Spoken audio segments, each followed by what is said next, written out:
ఇదిగోండి ఇవాళ నాటుకోడి కర్రీకి ఆయిల్ వేసుకున్నాం, వెల్లుల్లిపాయలు తాలింపులోకి, జీలకర్ర, ఇదిగోండి కరివేపాకు,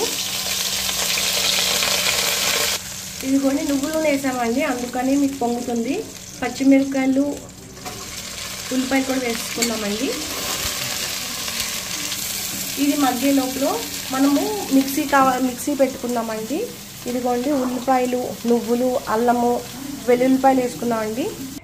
ఇదిగోండి కొబ్బరి కూడా వేసుకున్నామండి. మీ దగ్గర పచ్చి కొబ్బరి ఉన్నా ఓకే, ఎండు కొబ్బరి ఉన్నా ఓకే. మా దగ్గర ప్రెసెంట్ ఎండు కొబ్బరి ఉందా అందుకుని వేసుకున్నాము. ఇదిగోండి ఉల్లిపాయలు అన్నీ వేగినాయి కదండి, ఇప్పుడు మనం మిక్సీ పెట్టుకున్నంత వేసేసుకున్నామండి.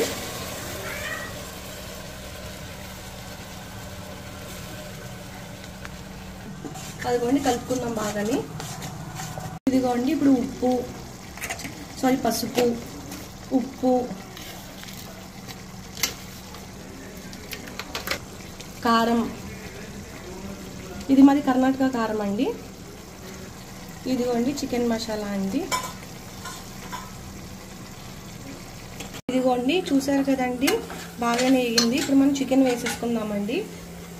ఇదిగోండి నాటుకోడి, చాలామంది అన్నారండి నాటుకోడి కడగకుండానే బ్లడ్తో వేసేస్తేనే కర్రీ వండుకుంటే చాలా బాగుంటుంది అన్నారు. మా ఇంట్లో అలా అయితే తినరండి.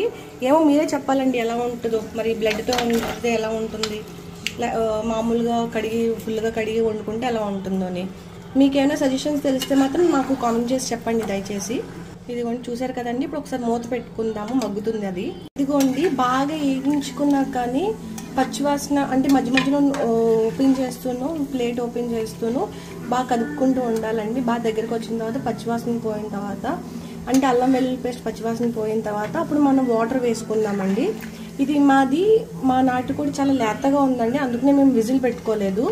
కానీ కొంతమంది చాలా ఏమంటారు లేతగా ఉండదు, అప్పుడు 3-4 విజిల్స్ అయినా ఖచ్చితంగా పెట్టుకోవాలండి.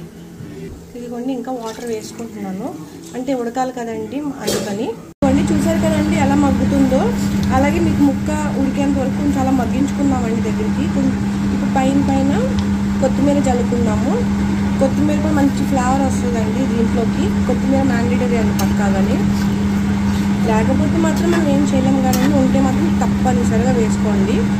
చూసారా స్మెల్ మాత్రం అదిరిపోతుంది అనుకోండి. ఎప్పుడు తింటామా అని అన్నట్టుందండి. ఇదిగోండి అయిపోయింది నాటుకోడి కర్రీ.